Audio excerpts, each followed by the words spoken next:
Hello everyone, welcome to the channel. आज मैं एक बुक का रिव्यू करूंगा जिसका नाम है द आर्गुमेंटेटिव इंडियन, जो कि अमर्त्य सेन ने लिखी थी 2005 में। काफ़ी लोगों ने इसके बारे में सुना होगा, मेरी लिस्ट में भी ये बहुत टाइम से थी और फाइनली मैं इसको पढ़ पाया कुछ टाइम पहले। अमर्त्य सेन एक नोबेल प्राइज़ विनर है इंडियन ओरिजिन के, जिन्होंने यूके और यूएस में काफ़ी यूनिवर्सिटीज़ में पढ़ाया हुआ है और रिसर्च करी हुई है। बहुत ही स्ट्रक्चर्ड और लॉजिकल तरीके से सब कुछ एक्सप्लेन किया गया है। उन्होंने अपना सारा एक्सपीरियंस इस बुक में डाला है। काफ़ी कुछ सीखने लायक है इस बुक में सबके लिए। तो इस बुक में 16 एसेज हैं जो कि 4 पार्ट्स में डिवाइडेड है एंड ईच ऐसे एक अलग टॉपिक को एक्सप्लोर करता है। मैं आपको सिर्फ एक बेसिक ओवरव्यू दूंगा कि इस बुक को पढ़ने से आपको क्या मिलेगा। ये बुक समरी नहीं है जो कि ये क्लेम करती है कि आपको ज़रूरत ही नहीं पड़ेगी बुक पढ़ने की। को ये समझ आ जाएगा कि ये बुक आपके लिए है या नहीं।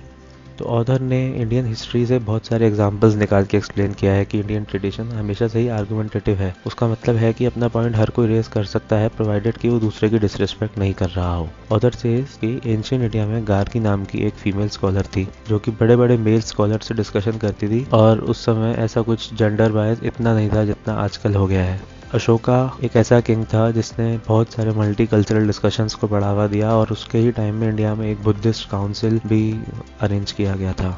अकबर एक और राजा था जो कि बहुत क्यूरियस था अपने टाइम में to know about different religions and philosophies. उनके कोर्ट में हर रिलीजन के लोग पाए जाते थे और बहुत ही डीप फिलोसफिकल डिस्कशंस होते थे। उन्होंने अपना एक रिलीजन निकालने की भी कोशिश की, बाकी सब रिलीजन से सीखते हुए थोड़ी थोड़ी लर्निंग्स हर जगह से निकाल के, जिसका नाम था दिन इलाही, बट वो इतना सक्सेसफुल नहीं रहा अटेम्प्ट। एक ऐसे है जिसमें ऑथर एक्सप्लोर करते हैं कि सिंस इंडिपेंडेंस हमने एज अ नेशन कैसे प्रोग्रेस करी है across multiple dimensions. There is one जिसमें इंडिया चाइना के रिलेशंस अक्रॉस जनरेशंस कंपेयर किए गए हैं। एक ऐसे है जिसमें इंडियंस जो बाहर रह रहे हैं, अब्रॉड में रह रहे हैं, इंडियन डायस्पोरा जिसको कहते हैं, उनके रोल को एक्सप्लेन किया गया है ओवर द टाइम। एक ग्रुप ऑफ ऐसे है बहुत ही एंगेजिंग जिसमें इंडियन यूनिटी को एक्सप्लोर किया गया है। नेचुरली उसके बाद अलग अलग टाइप की इनइक्वालिटीज जो हमारे समाज में है उनकी बातें करते हैं ऑथर। सबको ही पता है, जैसे caste system, gender inequality, religious harmony and finally economic disparity. तो वहीं पे स्लम्स हैं और वहीं पे ऐसे आलीशान इमारतें हैं।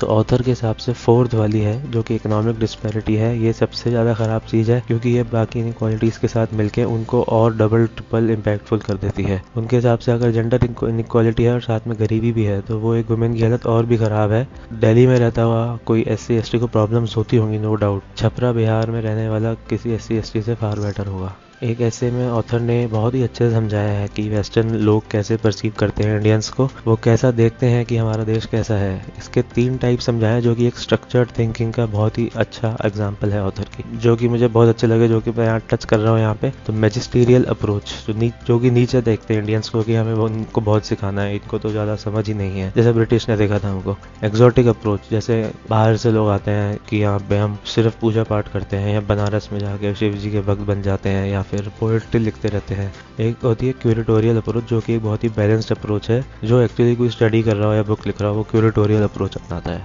सबसे बेस्ट जो पार्ट लगा मुझे बुक का वो था जब ऑथर रविंद्रनाथ टैगोर के बारे में बात करते हैं। ऑथर का पर्सनल कनेक्शन भी है टैगोर से, बिकॉज वो शांति निकेतन स्कूल में पढ़े हैं बंगाल में। बट जो फ्लो एंड पैशन है टैगोर के बारे में बात करने का, वो पढ़ के काफ़ी मज़ा आया। टैगोर एंड गांधी के रिश्ते के बारे में बताया है, बायस है नो डाउट, काफ़ी इन्फॉर्मेटिव भी लगा मुझे। फाइनल सेक्शन में एक बहुत ही वेल राउंडेड डिबेट है अबाउट इंडियन आइडेंटिटी की हु इज़ एन इंडियन, जो कि सबको पढ़ने की ज़रूरत है आज के डेट में इंडिया में। ये बुक ज़रूर पढ़नी चाहिए हर इंडियन को without a shadow of any doubt. बहुत ही अच्छे तरीके से स्ट्रक्चर्ड और लॉजिकल मैनर में उन्होंने अपने पॉइंट्स समझाए हैं। आपको बहुत सी नई चीज़ें सीखने को मिलेंगी जिसका आपको आइडिया भी नहीं होगा पहले से अपने कंट्री के बारे में। That is the video guys, thanks for watching and please subscribe for similar content ahead.